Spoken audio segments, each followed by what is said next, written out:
actuelle sur l'étiologie des périimplantites. Ça a été un très grand choc, et ça remonte à fin 2018, et là maintenant on est inondé de publications.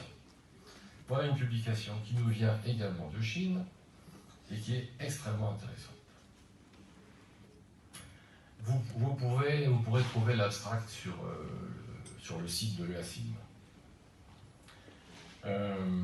Qu'est-ce qu'elle nous dit, cette publication? C'est que, et vous verrez que la coïncidence des chiffres est curieuse, dans 40% des cas, des implants posés, ou du moins autour de 40% des implants posés actuellement, on retrouve des particules de titane. Alors, les raisons, corrosion, on a forcé au niveau de la corticale en installant l'implant, les micro-jeux au niveau du gap entre le pilier et l'implant, X raisons font qu'on retrouve ces particules de métal et de titane. Voilà, petite image de corrosion, et on voit que un gap c'est toujours un peu symbolique de dire qu'il est hermétique. Alors qu'est-ce qui se passe? Ils ont été, bien sûr, analyser tout ça. On le retrouve très bien dans l'article, dans cet article-là, et puis dans les autres qui paraissent là, qui sont vraiment incroyables.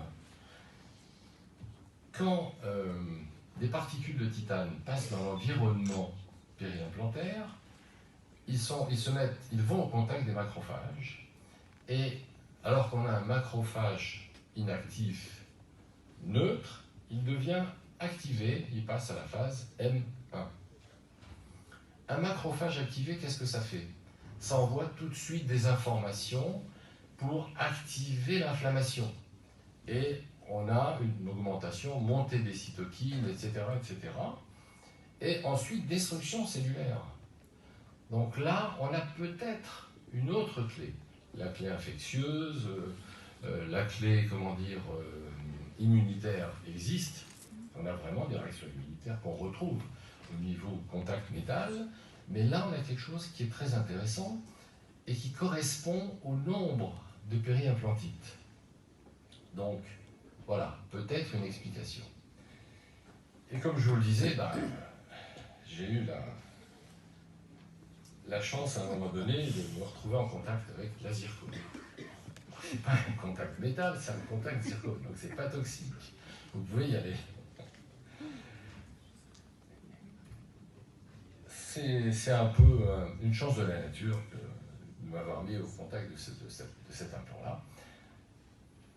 Alors, la zircone, pour ceux qui se posent encore la question, il y a l'élément zircone, zirconium.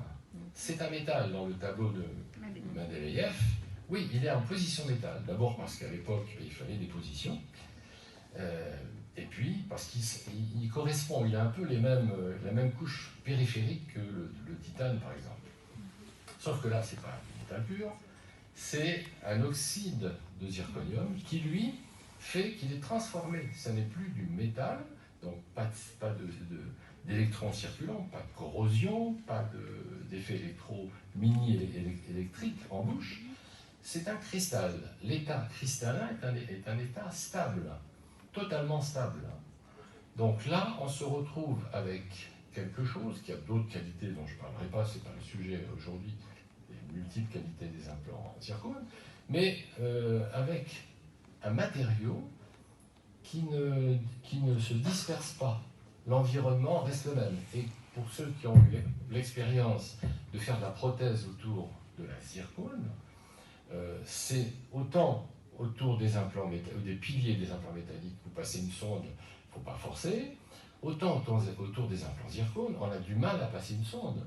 Vous pouvez essayer de forcer, et pour mettre la prothèse, des fois, il faut des petits expanseurs, tellement il y a une adhésion, une adhérence qui se fait avec ce matériel.